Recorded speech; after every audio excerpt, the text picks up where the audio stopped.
तो कहीं ना कहीं यदि संवेदना हमारे अंदर, संवेदना को जो समझने की क्षमता है वो किसमें है? संविधान में है, और जबकि विधान में नहीं थी। तो हमारा देश, जब देश हमारा आजाद हुआ तो ये प्रश्न खड़ा हुआ कि ये देश को हम कैसे चला सकते हैं। तो इसके लिए कोई ना कोई नियम कानून होगा। इसके पहले भी कोई नियम कानून थे। जो पहले कानून तो विधि के नाम से थे, वो विधि के कानून माने जाते थे, उसमें संवेदना का कोई मत नहीं था। जो 4 लोगों ने निर्णय कर लिया ये कानून पास और बन गया, उसी के आधार पर चलता रहता था। लेकिन जब ये संविधान की बात आई, हमारा देश आजाद हुआ, तो ये लगा कि हम देश को कैसे चलाएंगे। तो सबसे पहले बात आई संवेदना की। सबसे पहले कौन सी बात आई? मतलब जितने कानून बनेंगे वो संवेदना विहीन नहीं बनेंगे, उसमें संवेदना समाहित होगी।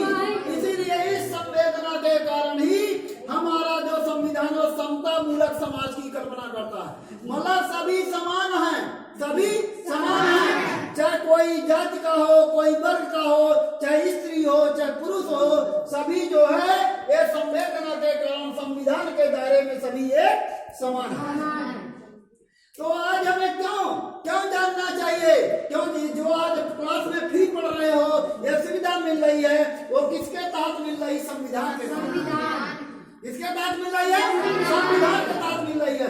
तो आज का दिन जो है इसलिए महत्वपूर्ण है कि आज ही इस संविधान को स्वीकृति प्रदान की गई थी कि ये हमारा देश को चलाने के लिए सक्षम है, यह लोगों की आवश्यकताओं की पूर्ति करने में सक्षम है। तो उसको स्वीकृति प्रदान की गई थी।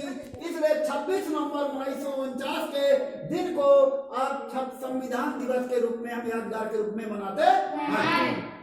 लेकिन जिस दिन उसे लागू कर दिया गया, पूर्ण रूप में लागू हो गया, उसे हम 26 जनवरी 1950 के दिन को हम गणतंत्र दिवस के रूप में मनाते हैं। इसमें अंतर दो ही है कि उस दिन स्वीकार किया गया, उस दिन से कुछ धाराएं लागू हो गई थी। 26 नवंबर 1949 से कुछ धाराएं लागू हो गई, लेकिन पूर्णतः संविधान लागू हुआ 26 जनवरी 1950 से।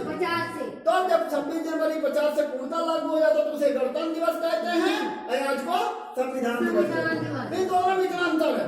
और यह संविधान मैंने बता दिया कि संविधान को हमें जानना चाहिए। क्यों? जो चीज हम चलते हैं, जो भी प्राप्त करते हैं, जो हमें राइट और अधिकार मिले हुए हैं, वो संविधान के तहत